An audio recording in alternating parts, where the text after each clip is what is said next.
Hello students, welcome to Saath classes again. So this is the part 2 of the video in which we are showing the refraction through the spherical convex surfaces. In the part number 1, we have seen when the light ray is going from a rarer to a denser medium. In the part 2, we will show the derivation as well as the ray diagrams with the help of animation in which the light is going from a denser to the rarer medium.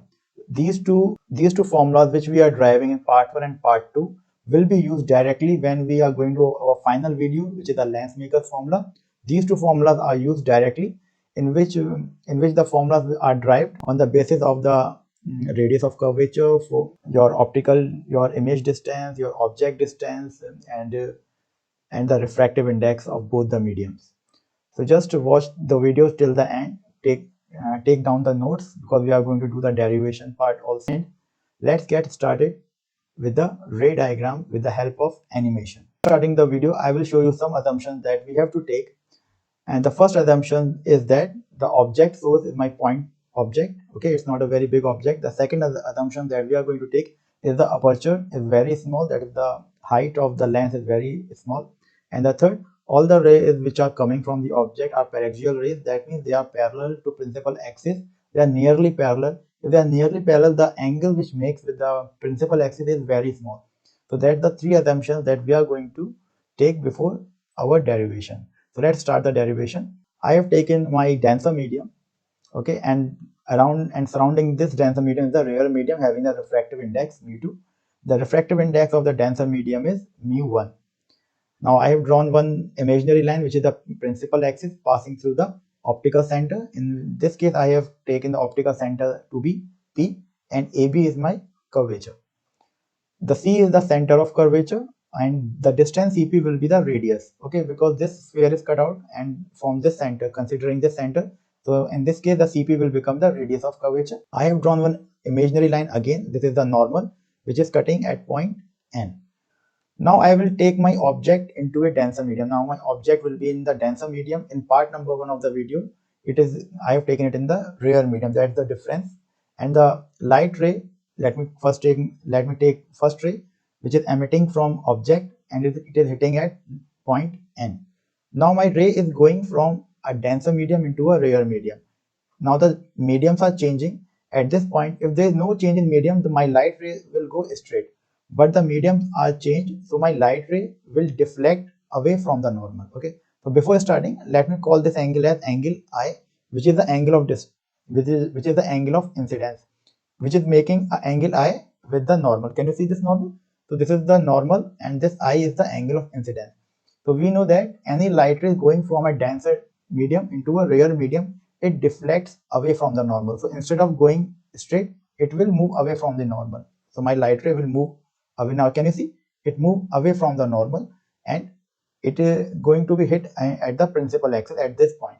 I will take another light ray emitting from my object and it is passing through my optical center. We know that any light ray passing through optical center is went undeflected. So in this case, my light ray will pass straight. Okay. So now both these rays after refraction meet at this point and my images formed at this point I, because I need minimum 2 rays to form an image. So my image is also a point size image because my object is a point size image is formed is also point size image in this case. Now I will again take some more parameters before starting my derivation. I have taken this angle NOC as angle alpha, angle NIP again angle beta, and angle NCP angle gamma. I will construct one more perpendicular line, perpendicular NM, which is perpendicular to my principal axis, which is cutting at point M. Now I will take the nomenclature. R is the radius of curvature, which is capital R, the distance between C and P. Okay. The second thing, I have to take the object distance, or all the distances we know are measured from the optical center. So the distance between O and P is the object distance, which I have taken with small u. And the last, the image distance, which I have taken with small p, the distance between optical center and image is small v. So these are the three things I have to consider. And in the formula which I will drive, it is based on u, v, r, and 2 refractive index. So I have to form the relation between these 5 parameters. I have to consider 2 triangles, so I'm just highlighting here those 2 triangles which I'm going to show in the derivation. The first triangle is NOC, which is this triangle which is blinking, and my another triangle which I'm going to consider is triangle NCP. So using these 2 triangles, I will form my derivation. Let's move on to the derivation part now. Hello students, so let's start with the derivation part of the refraction at a convex spherical surface part 2. Before starting, let me have I have taken some assumption. So I would suggest before watching this video, so do watch my part 1 of this, in which I have discussed about the refraction when the light travels from a denser medium, from a rarer medium into a denser medium. So let's discuss about these 3 points which are written in front of us. All the distances will be measured from the pole. So what does this mean? For example, let me show you with the help of an example. Suppose this is my coordinate system, and at the origin I have taken my pole. Okay, so this will be my, suppose this is my pole, and on my left hand side I have an object, मेरा एक object है on my left hand side, and on my right hand side I have an image. Let it be for example, I'm just covering this thing because I have already done it in the video number 1. So now what does this mean? If my light is traveling from left side to the right side, from the left direction to the right direction, so this white line is the ray of light. For example, it is traveling from left and it's going towards right. Now what does this mean? All the distances will be measured from pole. So usually I take the distance between the object and the pole to be u. Okay, and the distance I take between image and the pole to be, I denote it with small v. So this nomenclature we are using. Now in which case I will take u to be negative or positive, or v to be negative. So this I have to decide using my rule 2 and 3. Suppose the light ray is traveling from left to right, is in this direction the light ray is traveling, and I am measuring the distancing from pole. So the object distance has to be measured from pole towards the object. So in this way I am going to the opposite direction of the light ray. In this case I am going opposite to the direction of the light ray. Okay, so in this case I will consider my image distance to be negative. So that's the meaning of this point number 2. And the point number 3 is self-explanatory. Now my light ray is going again in the direction from left to right, which I am showing with a green arrow like this, and I am measuring my distance from pole, and my image is this. So I am going to measure the distance from P to I. So this will be my distance. Now you see both the light rays are in the same direction. Okay, both are in the same direction. So this means I will take my image distance to be positive because both are in the same direction. This is meant by the point number 3. So let's start our derivation. So for derivation, let me consider the above image, the image which is in front of you. I am going to consider this triangle. If you can see in this triangle, so gamma is the exterior angle and alpha and I are the interior angle. So this same thing we have done in part number 1 of this video. So and the another triangle which I will consider, I am just explaining here. The other triangle I will consider is this triangle, in which alpha, gamma and beta will be my interior angle. Okay, if you consider this triangle, gamma and beta will be my exterior angle, and my interior angle, and my exterior angle will be angle R.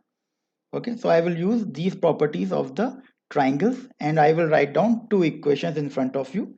So let's write those 2 equations. So those 2 equations will be, the equation number 1 will be gamma. Oh, let me drag down the image, sorry, let me bring down the image so it will be more clear to you.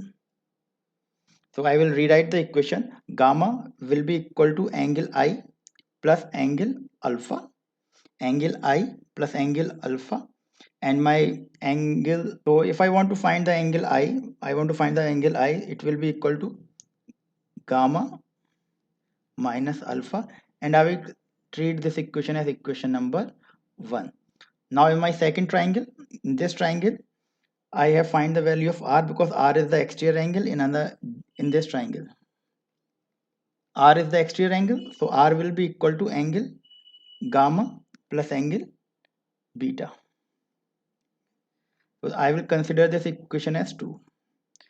Now what will be my next step? I want to find the value of these three unknowns, that is alpha की value find करने, value of beta and value of gamma.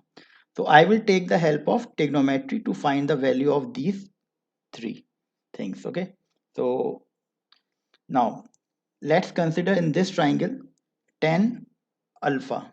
In this triangle NOP, this is a right angle triangle, so I can use tan alpha, so it will be tan alpha.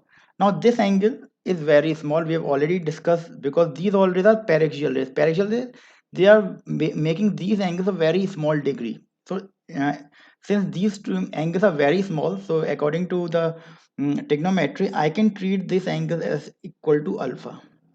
Okay, so which will be equal to tan alpha means perpendicular upon base, so perpendicular is nm and base is om. Base is om. Now I can assume these two distances are nearly equal. If you can see, OM and OP are nearly equal because the distance between MP is very small, negligible. So this means that OM, the distance OM is approximately equal to distance OP. So I can write this equation as NM will write in as it is. So instead of OM, I will write OP because OM is equal to is approximately equal to OP. So now I will find the value of tan beta. So which triangle I will consider? In order to find the value of tan beta, I will consider the triangle in which the beta is coming, that is triangle NIP, this triangle, and I will use the same rule. These are will be equal to tan beta because these are paraxial rays and it will be perpendicular upon base. The tan beta will be perpendicular upon, so perpendicular will be NM and base will be MI. So again, I will use the same logic, Nm upon Mi. So in place of Nm, I can write it as Nm, and in place of Mi, it will be Pi. So this thing it can be replaced.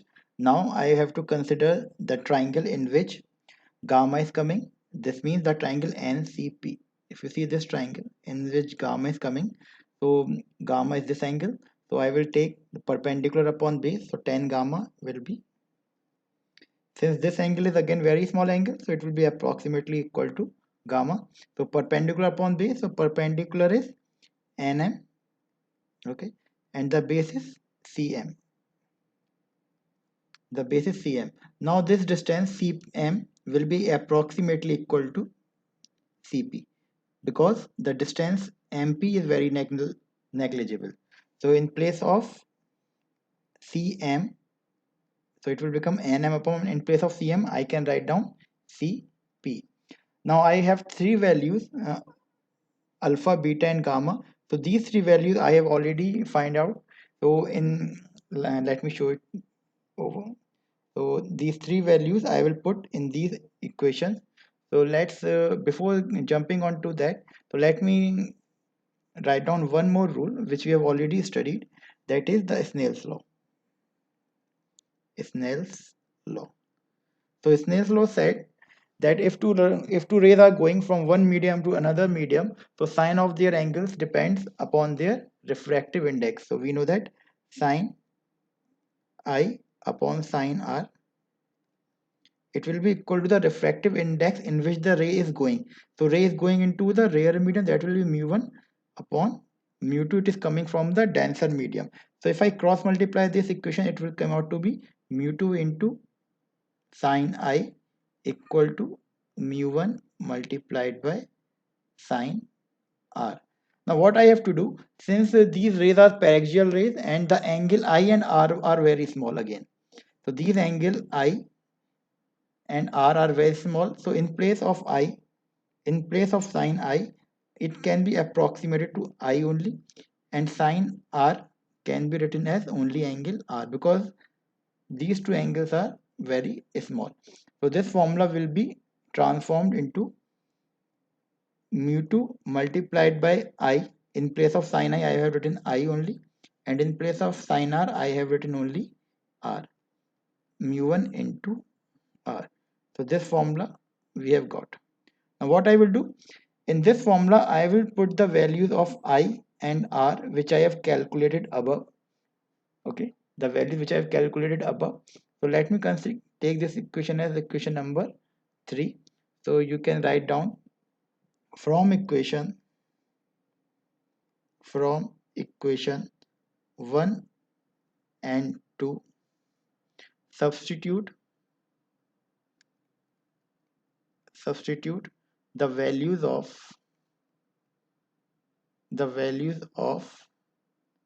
I and r. So I will put the values of I and r. Let me show it to you also. So the value of I is gamma minus alpha, value of r is gamma plus alpha. So let's substitute these values quickly. So it will become mu2. In place of I will write down gamma minus alpha, which will be equal to mu1 multiplied by the value of r will be beta plus gamma or gamma plus beta. Okay. Now what I will do, we have already find out the value of alpha, beta and gamma from the above equation, alpha, beta and gamma. So these are the value of alpha I will put nm upon op, beta I will put nm upon pi, and gamma I will put nm upon cp. So let's replace down these values. So it will be mu2 multiplied by, so gamma is nm upon cp minus nm upon op, which will be equal to mu1 multiplied by, in place of beta I will write down nm upon pi plus nm upon cp.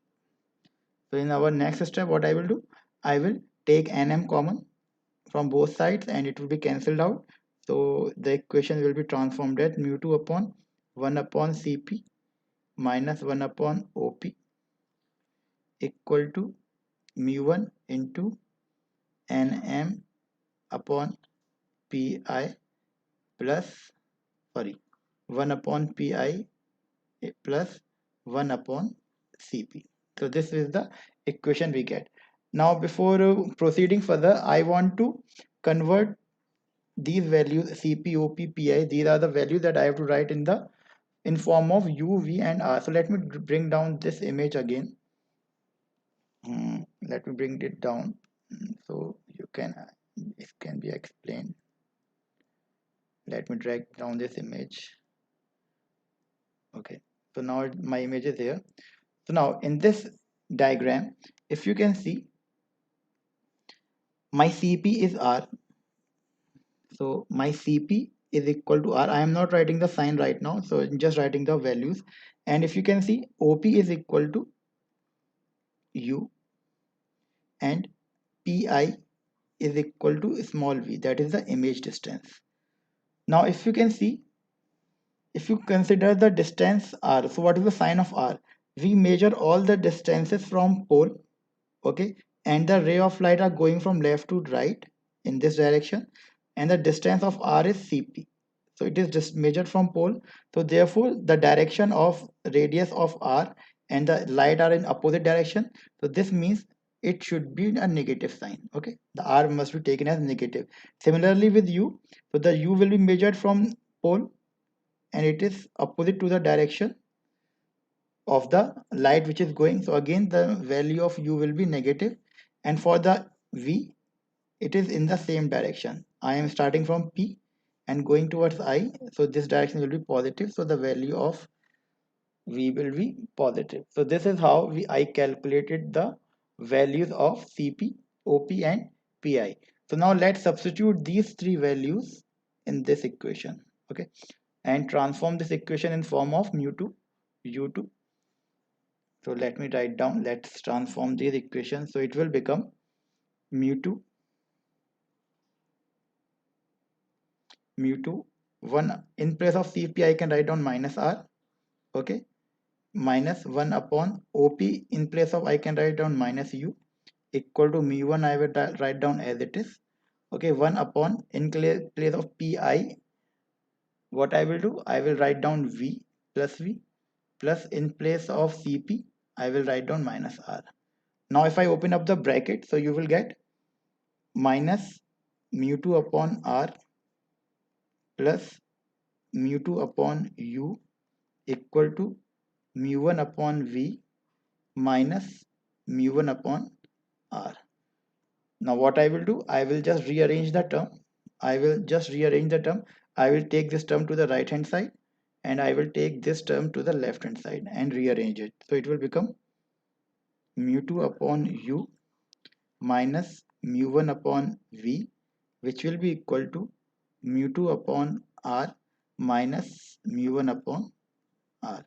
I will rearrange it. So I will get the generalized formula mu2 upon u minus mu1 upon v, which will be equal to, I will take r as common, so in numerator you will get mu2 minus mu1. So this is the generalized formula of refractive index in when the light is going from a denser medium to the rare medium. So let's make it more general. So for example, if my denser medium is air and if my denser medium is glass and my rarer medium is air, so this means if my rarer medium is air, so the refractive index of air will become 1. If my rare medium is air, so the refractive index will become 1. And let my second, and my denser medium is glass, so let it be by mu. Suppose it is glass, so in place of mu2 I can replace it with mu. So you will get a more generalized formula.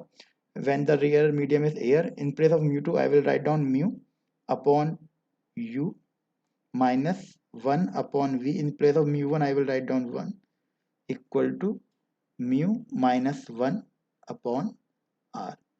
So this is the formula that you can use in the numericals directly if the lens is made up of glass or any medium and the rare medium is the air. So I hope it is clear, and so do take into consideration this formula we are going to use directly in the lens maker formula, and also watch my part number 1 of this video. So both the formulas combined will be used in the lens maker formula. Hope you like the video. Please subscribe the channel, share my video, and share your comments in the comment box. Thanks for watching Saath Classes.